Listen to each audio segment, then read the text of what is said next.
Jadi saya mengunjungi kawasan industri hasil tembakau ini untuk melihat gimana sih prakteknya seperti di lapangan. Dan nanti ke depan setelah melihat ini mungkin tadi Pak Bupati katanya punya rencana satu lagi untuk membangun kawasan ini yang sejenis di tempat lain dengan luas tanah berapa 5 hektar? 5 hektar. Kita melihat berapa cepat dia bangun. Kalau dia nggak punya duit, saya coba lihat saya bisa masuk nggak ke situ. Terus nanti dengan harapan tadi yang gelap, produsen gelap bisa masuk ke sana. Tapi nanti begini pesannya, kita akan bangunkan itu untuk produsen gelap. Mungkin ada kemudian juga yang ke belakang kalau sudah pun diampuni, dosanya diampuni. Tapi setelah itu ke depan kita akan berjuang keras. Jadi mereka kita kasih ruang untuk menegakkan produknya dengan nanti pola cukai yang pas yang berbagai ya. Pak Dirjen kami pelajari seperti apa yang paling pas buat perusahaan-perusahaan kecil yang bisa hidup tapi tidak terlalu mengganggu pasar secara nggak fair ya. Jadi kita menciptakan pasar yang fair untuk industri besar maupun industri kecil sehingga semuanya bisa hidup. Yang penting gini, lapangan kerja tetap terjaga, tapi bayarnya ya bayar lah, jangan nggak bayar gitu kira-kira. Jadi ada pemusnahan negara, Mbak. Tadi cuma dari musnahin, ketika ada motor bagus soalnya mau ini hasil tangkapan selama berapa? Selama tahun 2025 sampai September. Rupanya banyak juga barang-barang selundupan atau barang-barang gelap yang mengganggu pasar dan mengurangi pendapatan pemerintah. Bukan itu aja, di tempat yang bermain atau berbisnis dengan legal jadi mengalami kompetisi yang tidak fair. Ke depan kita lebih baik itu. Mungkin Pak Kepala mau ada apa? Silakan Pak. Baik, terima kasih. Bismillahirrahmanirrahim. Izin Pak Menteri, Pak Dirjen Bea Cukai, Dirjen Perimbangan Keuangan, dan Pak Sekjen serta Pak pimpinan media yang kami hormati.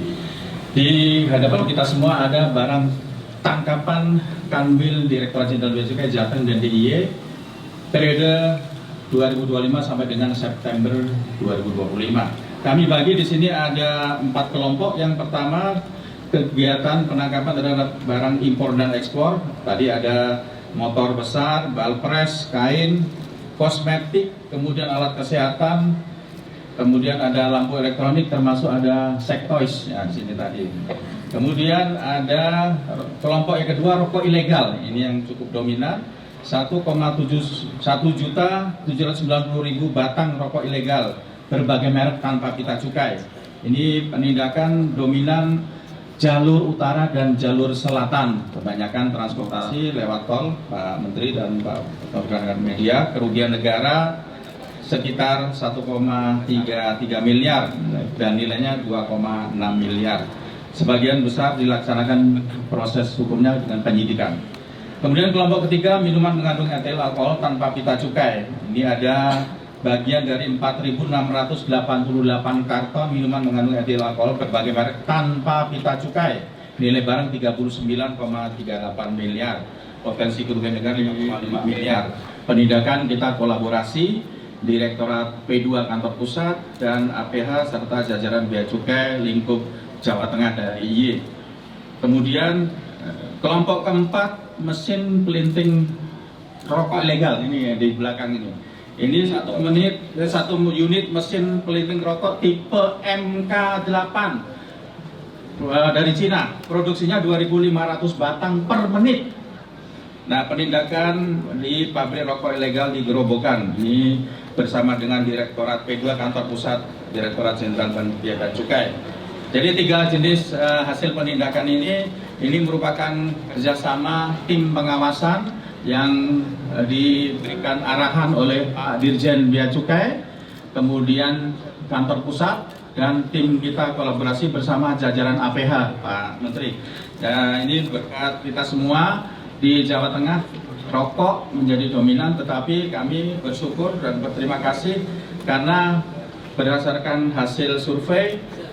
Ini Pak Menteri, kami sampaikan hasil survei berdasarkan dari Independent Center for Indonesia Strategic Development Initiative (CISD) bertajuk Rokok Ilegal, studi dari survei kemasan rokok dari 6 kota Indonesia. Alhamdulillah April 2025 dilaksanakan, Kota Semarang mencatat prevalensi rokok ilegal paling rendah, itu 1,86%. Jadi ini butuh support semuanya, termasuk rekan-rekan media untuk mengawasi rokok-rokok ilegal khususnya yang berada di Jawa Tengah. Demikian Pak Menteri, rekan media, terima kasih. Nah, Anda belum selesai. Siap Pak. Ini dari misalnya pabrik rokok ini dapat di lokasi kan? Siap, ditangkap. Siap. Di-trace nggak siapa yang ngirim, pabriknya siapa? Siap Pak. Jadi sebagian besar kita lakukan penangkapan di jalan tol, seperti terakhir yang truk box ini Pak. Ini kita lagi pendalaman dan sebagian langsung kita trace sampai ke lokasi pabriknya di area Jawa Timur. Terus diapain pabrik? Kita lakukan mekanisme sesuai proses karena aturan hukumnya. Artinya Anda apa kan di Jawa Timur? Kalau dapat tangkap di Jawa Tengah, di Jawa Timur diapain? UM Pak, proses Di proses UM Pak. UR Pak. Apa tuh? Ultimum remedium. Sudah berapa yang diproses? Udah hampir 120 miliar. Ada nggak orang ditangkap? Ada. Berapa orang? Tahu di mana kalau penjara. Iya Pak. Kalau yang motor ini Ini beras impor Pak, barang impor. oh, barang impor. Siap. Jadi dari mana nih? Dari Dari pelabuhan. Pelabuhan Tanjung Mas.